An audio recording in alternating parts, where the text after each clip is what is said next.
were told the COVID virus came from bats, and then we were told it came from pangolins, and then it was raccoon dogs. And now most of the official narrative settles with the notion that we may never know where COVID came from. For a virus that rocked society to its core, is this all we've got? Or maybe this isn't the full story.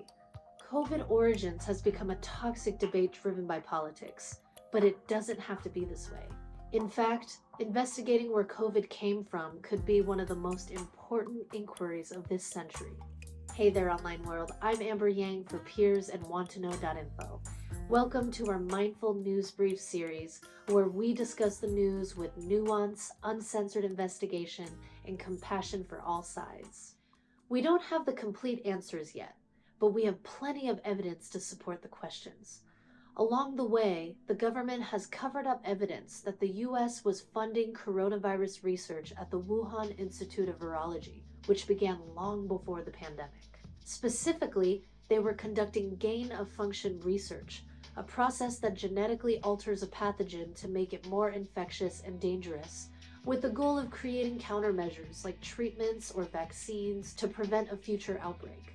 The concerns that COVID originated from a lab was treated as a thoroughly debunked conspiracy theory.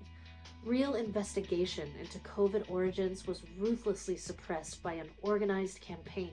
A central figure in this campaign was Peter Daszak, president of EcoHealth Alliance. Now, for those who aren't aware, EcoHealth Alliance is a US NGO that was given millions of dollars in taxpayer-funded grants to study bat coronaviruses for pandemic preparedness since at least 2014. These grants came from the National Institutes of Health, which was headed up by America's top doctor Anthony Fauci. EcoHealth Alliance outsourced much of the research to the Wuhan Institute of Virology, a lab known to study the world's most dangerous pathogens. Risky studies on coronaviruses from bats originating in caves throughout China were uncovered when U.S. Embassy officials visited the Wuhan lab several times in 2018 and sent official warnings back to Washington about inadequate safety at the lab. Looking at EcoHealth Alliance's grant proposal that funded this work, the Wuhan lab was conducting controversial gain-of-function experiments in which they set out to create novel coronaviruses with the highest possible infectivity for human cells. This proposal, titled Understanding the Risk of Bat Coronavirus Emergence, was reviewed by Dr. Andrew G. Huff, former senior scientist and vice president of EcoHealth Alliance, who blew the whistle on what he read in the proposal.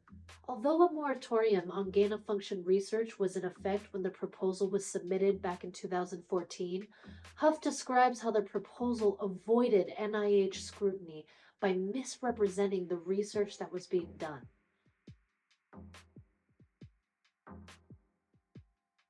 First, the proposal claimed that they were not working on infectious agents. Second, the proposal also detailed how the Institutional Biological Safety Committee was deferred to a subcontractor, the Wuhan Institute of Virology, and that there was no biological safety officer to oversee this work. According to Huff, this is prohibited by law under NIH rules. Furthermore, Huff alleges that Peter Daszak ignored his concerns. These allegations and other violations of federal requirements were extensively documented in a 2023 report written by the Inspector General of the Department of Health and Human Services. The report determined that NIH did not adequately oversee EcoHealth Alliance's use of grant funds. Project Diffuse was a 2018 grant proposal to the Pentagon's controversial Defense Advanced Research Projects Agency, also known as DARPA, which proposed engineering high-risk bat coronaviruses of the same species as SARS and SARS-CoV-2. Although this proposal was ultimately rejected by DARPA, the research they proposed was already underway as EcoHealth Alliance had ongoing NIH funding. It's important to note that the State Department reported that Wuhan lab researchers working on coronavirus animal experiments fell ill in November 2019 with COVID-like symptoms before the first case of COVID was even reported. The idea of viruses escaping from labs isn't so far-fetched. We know that there is a history of coronaviruses escaping from labs, including the SARS-1 virus, which escaped 4 times from the Chinese National Institute of Virology in Beijing, as well as labs in Singapore and Taiwan. According to investigative journalist Alison Young, who has studied safety lapses at biological research labs, hundreds of safety breaches happen every year at labs experimenting with dangerous pathogens. A declassified intelligence report revealed how U.S. intelligence organizations had low confidence in the natural origin conclusion. Meanwhile, a senior-level CIA whistleblower alleged that 6 of the 7 members of the CIA team investigating the virus's origins concluded that the virus originated in a lab, but were given financial incentives to change their positions to a natural origin hypothesis. Perhaps the most influential paper that shielded institutions and public health leaders from greater scrutiny was the Nature Medicine article titled The Proximal Origin of SARS-CoV-2, which became the most widely read and cited scientific paper in history. The article asserts that COVID did not come from a lab, yet behind closed doors, internal emails and messages released through the Freedom of Information Act reveal how the virologists who wrote the paper acknowledged that the Wuhan lab could conduct engineering experiments on bat viruses on a whim, and that they were not fully confident in the natural origin stance. They struggled to find a natural origin for the furin cleavage site, a strange feature on the spike protein of the SARS-CoV-2 virus never seen before in a coronavirus. This is eerily reminiscent of the Project Diffuse grant proposal mentioned earlier, which would introduce human-specific cleavage sites to bat coronaviruses, making it easier for the virus to enter human cells. What's most striking is that EcoHealth Alliance sought funding for Project Diffuse from the Defense Advanced Research Projects Agency, DARPA. DARPA has been involved in research on potential pathogens for biological warfare, including the design of vaccines to protect against biowarfare. Some of this work was carried out by the NIH. After 9/11, the NIH effectively became a biodefense research arm of the military and intelligence communities. Even more concerning is DARPA's long track record of conducting controversial operations with little congressional oversight. From mass surveillance programs, killer robots that can operate without human intervention, and even a program called Future Map, where investors could bet money on the likelihood of terrorist attacks and turmoil in the Middle East. Currently, there is meaningful and ongoing investigation into whether COVID was engineered as a bioweapon. Whether this is true or not, EcoHealth Alliance's ties to the U.S. military intelligence complex should raise eyebrows. The top funder is the U.S. Aid for International Development, USAID, which has been tied to dirty covert CIA activity from training torturers to destabilizing countries all over the world. The second largest funder of EcoHealth Alliance is the Department of Defense, which gave millions to EcoHealth Alliance for biological weapons research. According to Dr. Francis Boyle, a leading bioweapons expert, biological warfare involves the use of living organisms for military objectives. This includes viral, bacterial, and fungal weapons. Dr. Boyle wrote the legislation which led to the Biological Weapons Convention. This treaty prohibited the development, production, and use of biological and toxic weapons. Makes sense, right? Bioweapons are weapons of mass destruction and are considered to be the most dangerous and least controllable of the WMDs. Yet Boyle points out that military strategists often use a treaty loophole that allows dual-use technologies, where small quantities of offensive bioweapons can be developed in order to do research on vaccine countermeasures. If you create a bioweapon to be unleashed on the enemy, you want a vaccine that can protect your soldiers. Dr. Robert Kadlec, Assistant Secretary for Preparedness and Response at the Department of Health and Human Services, has publicly suggested that vaccine research might have been behind the pandemic, specifically a defense coronavirus vaccine that could counteract human-engineered and highly infective bat coronaviruses. Dr. Kadlec speaks of the strange case of a COVID vaccine patent filed by a Chinese military scientist just weeks after China admitted there was human-to-human transmission of the virus. He also admitted to conspiring with Dr. Fauci to divert attention away from the lab leak theory, a decision that keeps him up at night given the global impact of the virus.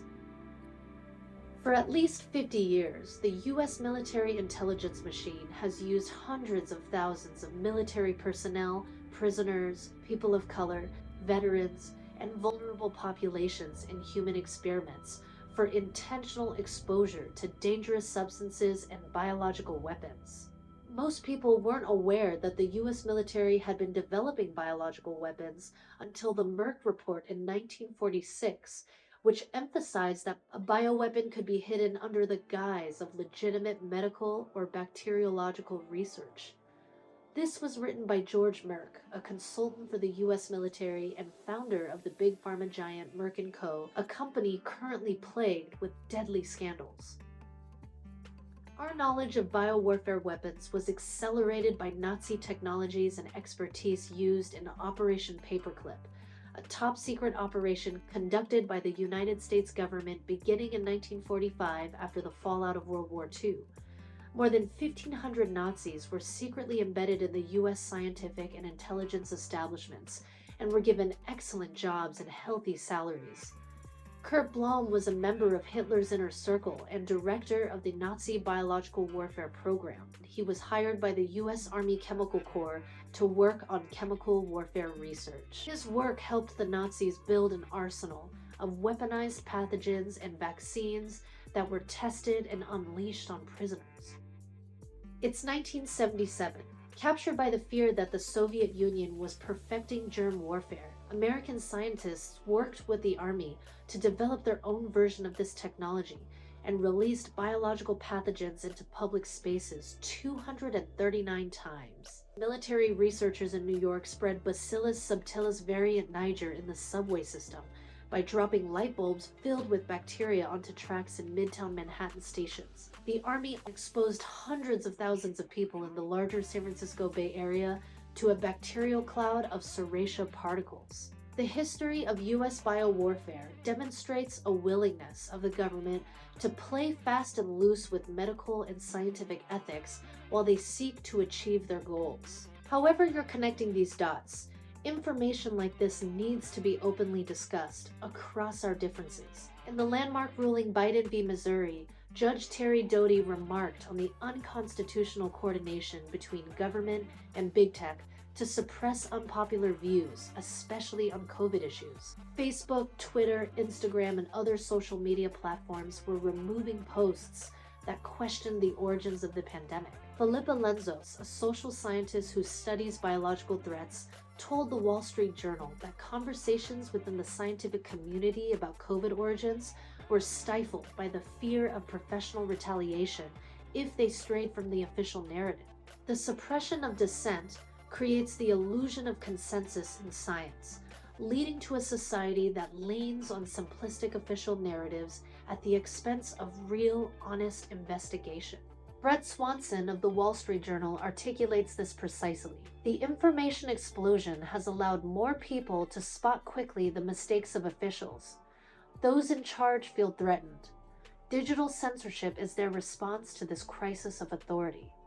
True misinformation is rampant online, but it was far worse before the internet, when myths could persist for centuries. Answers keep us apart, and questions bring us together. So was COVID accidentally leaked due to unsafe laboratory practices, or was it released intentionally as a biological weapon? Was it engineered in the US or in China, or by a collaboration? What would a real government investigation look like? We were told to trust the science, yet leaders in science and medicine are saying science is being suppressed by significant conflicts of interests and misconduct plaguing these industries. We have not funded gain-of-function research on this virus in the Wuhan Institute of Virology, no matter how many times you say it. Fauci was literally the highest paid federal employee within the US government, even higher than the president. While he told the world that attacking him is attacking science, he lied to Congress about his role in funding risky gain-of-function research on bat coronaviruses.